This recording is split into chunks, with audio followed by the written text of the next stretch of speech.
Hi everyone. We are going to do a quick critique of your image submissions for this past week. We have eight of the nine submitted.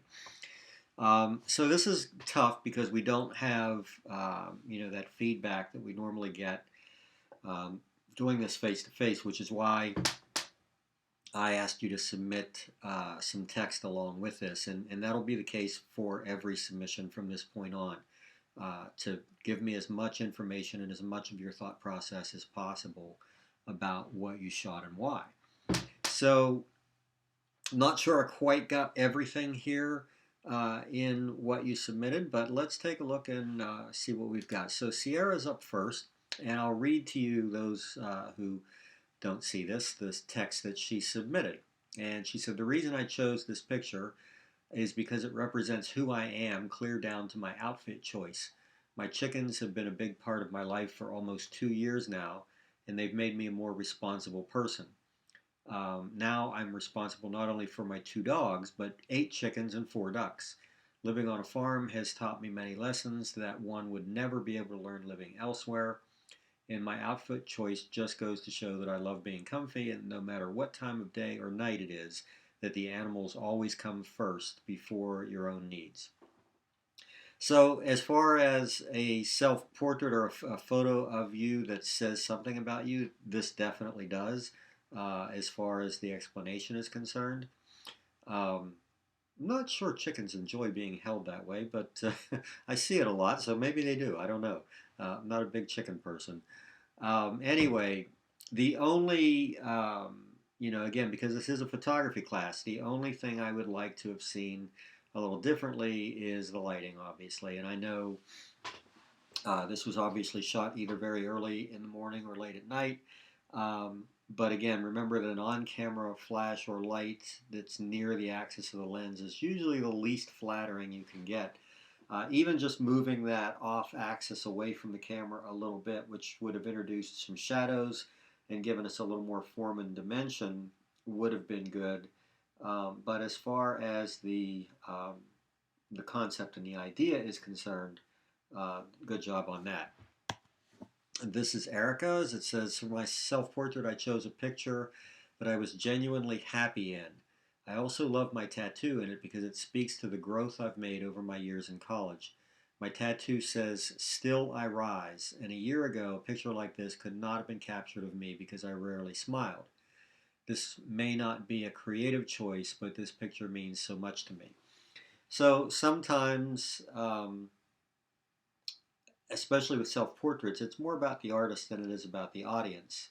So um, I can, I definitely can feel that, where you're not necessarily making a statement that you want the audience to comprehend in particular, but it's more about, the feeling that you have. So again, I'm going to, critique again just the things that photographically would make this a little better, and I think probably you can guess at least a couple of them.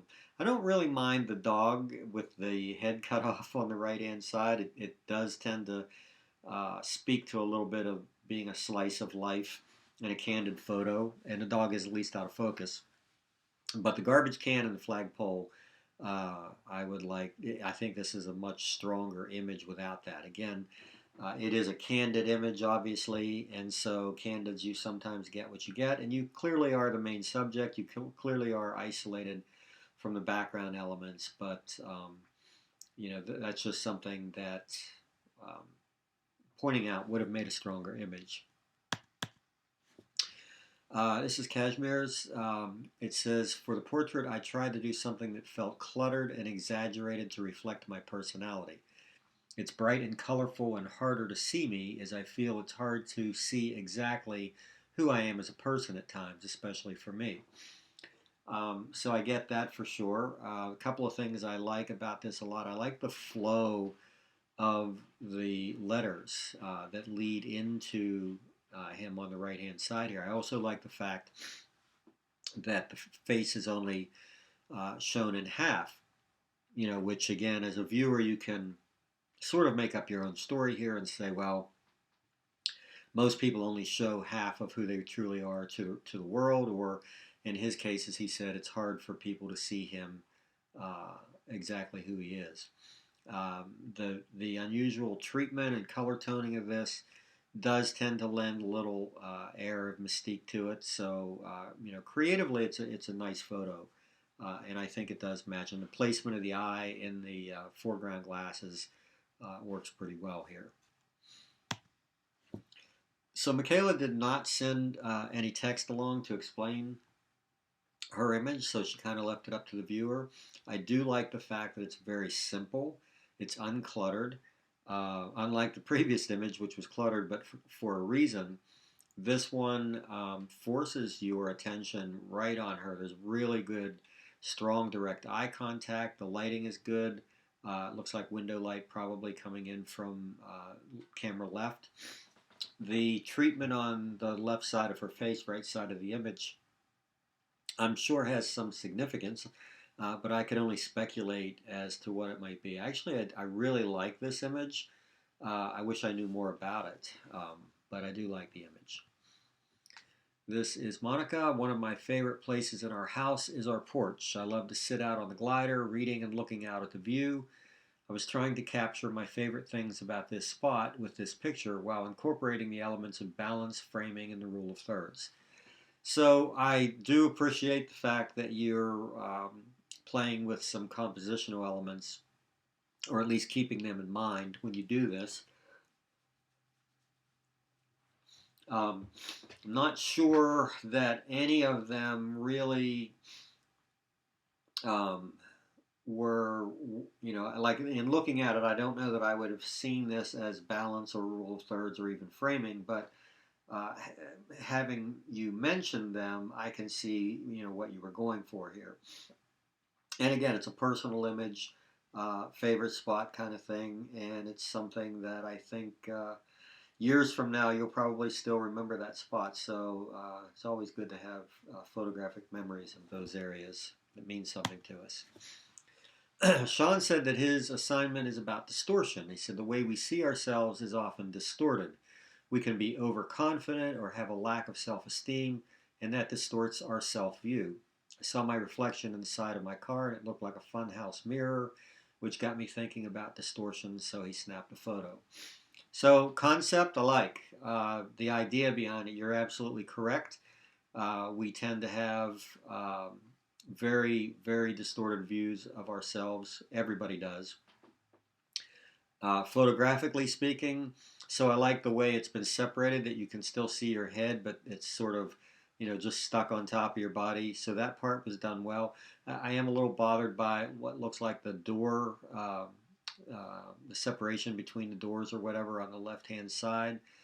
Wish that could have not been there. And also the color balance because of the reflection. But again, that might have been intentional, or you may have left that intentionally. I'd like to have played with it, though, just to see what it would look like with a little more natural color. But overall, again, the concept is a pretty good one. So this is Donna's. Now, this is the way it came in. I'm guessing that it maybe was supposed to be like that. I'm not sure. Personally, I like it better this way. And in reading her submission, her text, it kind of leads me to believe that it was. It says, I have a love of baking and reading. So that was my thought process for taking this photo. FYI, those fingers that were on the cover of the book hiding the cookie, I thought was unique because it looks like those are my fingers. So again, it looks more like that in this orientation than it does in that orientation. That's why I'm assuming that it's supposed to be this way. So yeah, I like it. It's creative. It does look like those are her fingers holding up the cookie on the, I guess it's a cookbook or a magazine article, I'm not sure, in front of her. So that's pretty cool. And then to incorporate the things that you love to do. Yeah, so I think this might be my favorite image out of all of them as they were submitted, just simply because of the juxtaposition of this one, which is something that we haven't really looked at or talked about yet as a compositional element. So well done to come up with one that we haven't even played with yet. And finally, we have Skylar. It says he's just a huge fan of hand-to-hand combat. And that's a sword, by the way, if it's not immediately obvious. I'm glad you told me because no, I didn't realize it was a sword. I do see it now. I'm not sure of the significance of the mix of color in black and white with the color part of your face being in the sword. Obviously, it's two different photos as well because your expression is different. Um, Interesting concepts. I'm not really sure what to say too much about it because it is a concept piece. Other than I may have reduced this a little more. Let me open this if I can to just you and the sword and eliminating a little bit of the background. I haven't tried this, but let's just see what it looks like if it doesn't help it a little bit.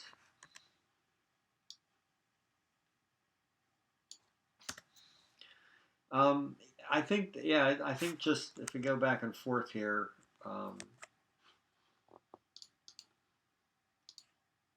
I do think that it tends to lend a little more power to it that way, but again, it's a personal choice. I see that you've probably offset your image here intentionally, but not sure that the tile on the wall act as leading lines as well as you might have hoped. They kind of intersect with your head a little bit. So a little bit of a crop might have been better on that, but overall, so photographically, I do like Donna's because of the juxtaposition. I like Michaela's because of the simplicity and the technique, the eye contact, all of that's good. But I like the concept behind all of them. I think that you all looked for something that spoke about your personality a little bit, and that was really what I was hoping for and what I was intending. So good job on all of that. And we'll see what you submit for next week.